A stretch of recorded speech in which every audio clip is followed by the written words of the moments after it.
Now, the main issue that Paul is dealing with is the issue of eating meat that's been sacrificed to idols.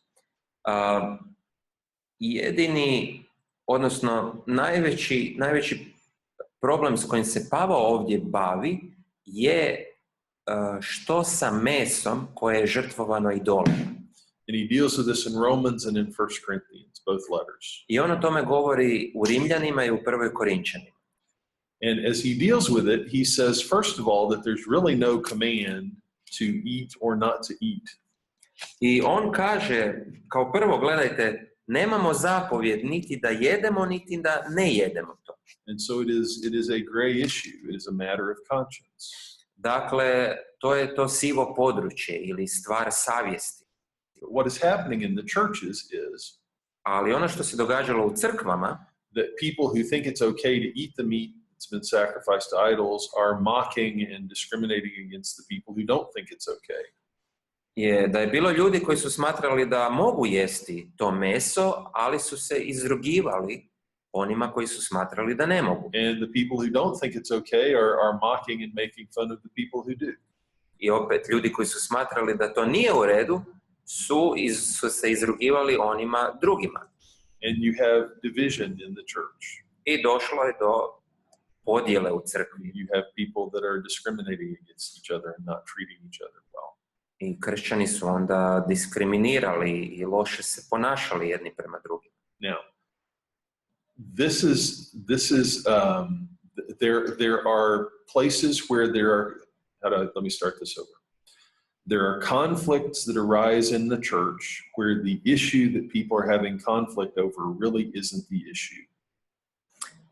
Ponekad se u crkvi podižu sporovi oko stvari koje ne bi trebale biti.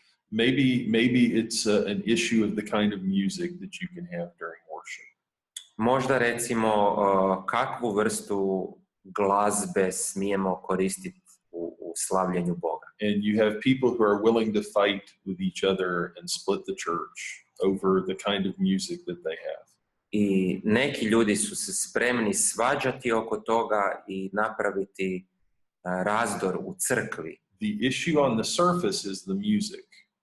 I površinsko pitanje je glazba u crkvi. I guarantee you that is not the real issue. Ali ja vam jamčim da to nije stvarni problem. The real issue is something faulty, something flawed in the way they love each other and in the way they understand being part of the church. Problem je negdje u ljubavi prema drugima i u razumijevanju crkve. What Paul says, Pavao kaže, and this is several places in 14 and 15. Na nekoliko mjesta u 14. i 15. poglavlju. What Paul says is you have to get your focus back on God and your focus back on how you belong to Him. On kaže morate se fokusirati na Boga i na vašu pripadnost njemu. And you have to quit looking at your brother and sister as just another person. I trebate prestati gledati na brata ili na sestru kao you have to see that they also belong to God. Neku osobu, nego oni također pripadaju Bogu. And because you belong to God and they belong to God, then you don't have a right to judge them. I budući da oboje pripadate Bogu, nemate ih pravo suditi.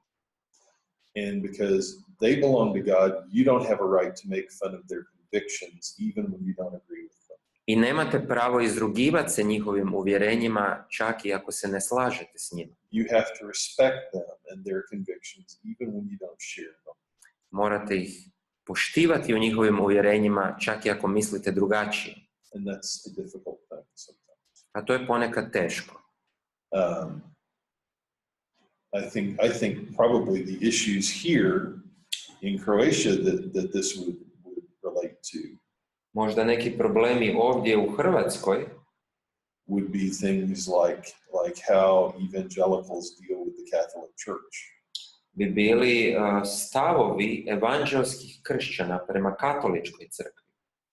And how we may have Christian friends who are still members of the Catholic Church. I ako imamo prijatelje kršćane koji su još uvijek članovi katoličke crkve.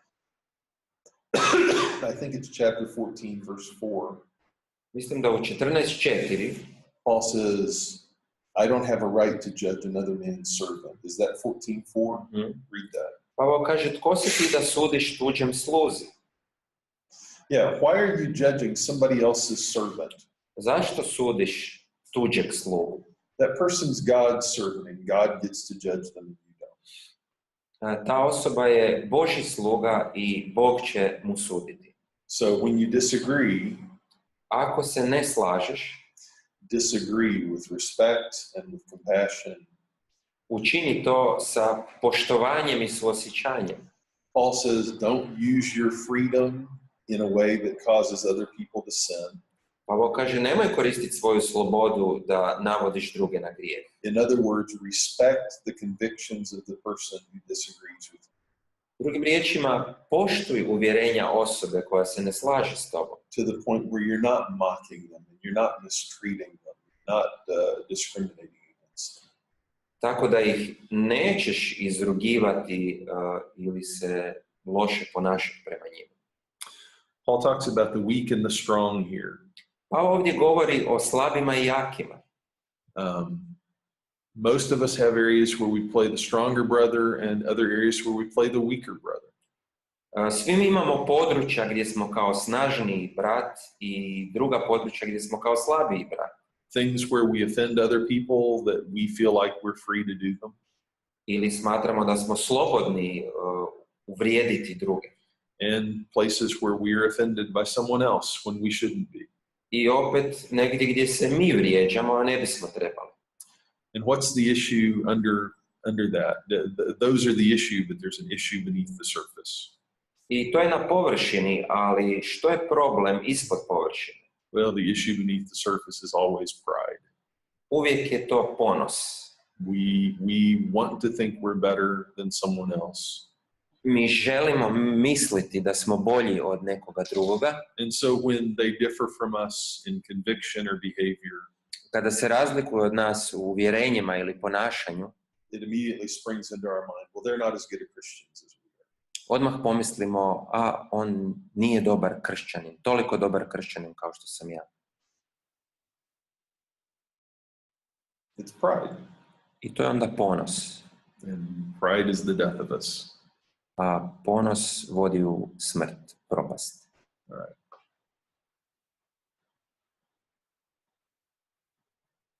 I'm just kind of skipping through some of these. Neke slajdove ću preskočiti.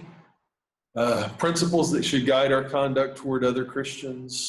Koji principi bi trebali voditi naše ponašanje prema drugim kršćanima? You have a passage there in Romans 12, which we talked about earlier. Imate dio u Rimljanima 12 o kojima smo već govorili. Where it talks about outdoing each other and showing honor.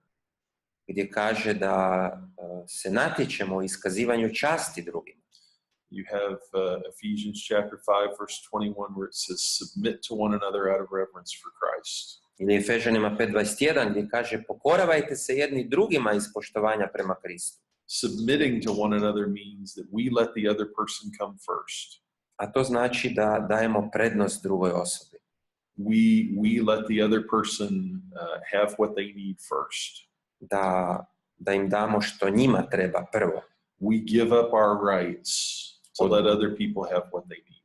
Odustajemo od svojih prava da pustimo drugima da dobiju što trebaju.